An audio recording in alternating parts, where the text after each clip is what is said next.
يا أيها الذين آمنوا لا تتبعوا خطوات الشيطان ومن يتبع خطوات الشيطان فإنه يأمر بالفحشاء والمنكر ولولا فضل الله عليكم ورحمته ما زكى منكم من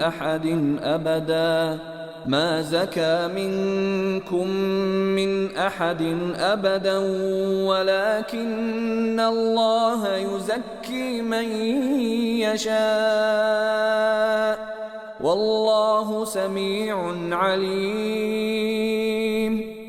O you who have believed, do not follow the footsteps of Satan. And whoever follows the footsteps of Satan, indeed, he enjoins immorality and wrongdoing. And if not for the favor of Allah upon you and His mercy, not one of you would have been pure ever. But Allah purifies whom He wills, and Allah is hearing and knowing.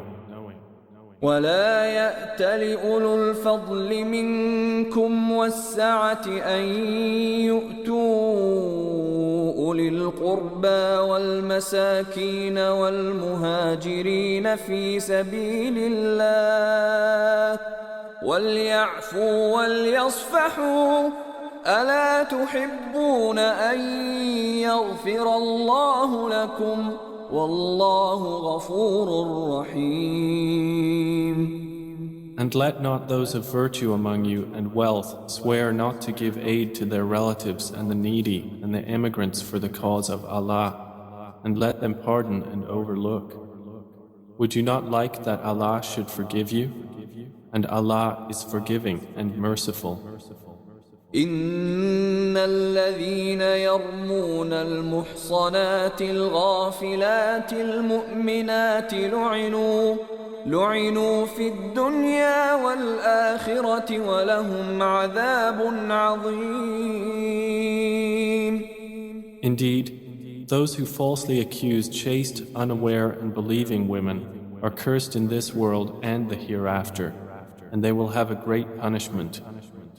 يوم تشهد عليهم ألسنتهم وأيديهم وأرجلهم بما كانوا يعملون.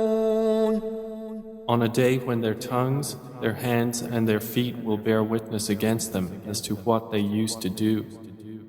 يومئذ يوفيهم الله دينهم الحق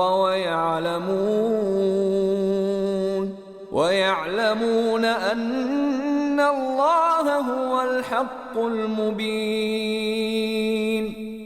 That day, Allah will pay them in full their true recompense, and they will know that it is Allah who is the manifest truth. الخبيثات للخبيثين والخبيثون للخبيثات والطيبات للطيبين والطيبون للطيبات أولئك مبرؤون مما يقولون لهم مغفرة ورزق كريم. Evil words are for evil men, and evil men are subjected to evil words. And good words are for good men, and good men are an object of good words. Those good people are declared innocent of what the slanderers say. For them is forgiveness and noble provision.